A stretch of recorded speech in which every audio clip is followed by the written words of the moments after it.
বিটিআরসির তথ্য মতে গেল বছরের জুনে দেশে মোবাইল ইন্টারনেট ব্যবহারকারীর সংখ্যা ছিল 12,91,00,000। সবশেষ নভেম্বরে এসে যা দাঁড়িয়েছে 11,90,00,000-এ, অর্থাৎ 6 মাসে মোবাইল ইন্টারনেট গ্রাহক কমেছে প্রায় 1 কোটি।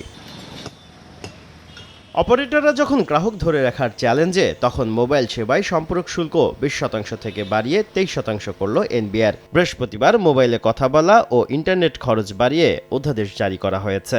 এর ফলে সম্পূরক শুল্ক, ভ্যাট ও সারচার্জ মিলিয়ে 28 টাকা 10 পয়সার পরিবর্তে দিতে হবে 29 টাকা 80 পয়সা। সব মিলিয়ে 100 টাকায় সরকার পাবে 56 টাকা 30 পয়সা, যা নিয়ে ক্ষুব্ধ গ্রাহক ও অপারেটররা। কনজিউমার তার বিহেভিয়ারাল পার্সপেক্টিভ থেকে তার কনজাম্পশন কমিয়ে ফেলবে, রেভিনিউ কমে যাবে, সরকারের আলটিমেটলি সে জায়গায় কিন্তু কোনো একটা খুব একটা বেনিফিট হবে না।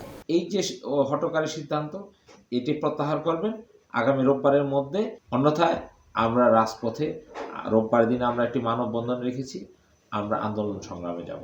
প্রথমবারের মতো ব্রডব্যান্ড ইন্টারনেট সেবায়ও বসেছে 10% সম্পূরক শুল্ক।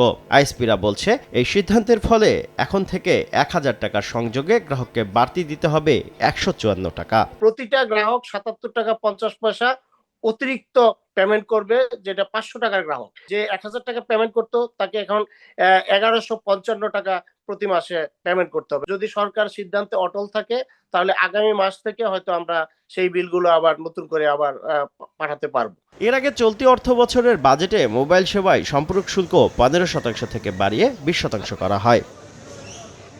শুভ খান, সময় সংবাদ, ঢাকা।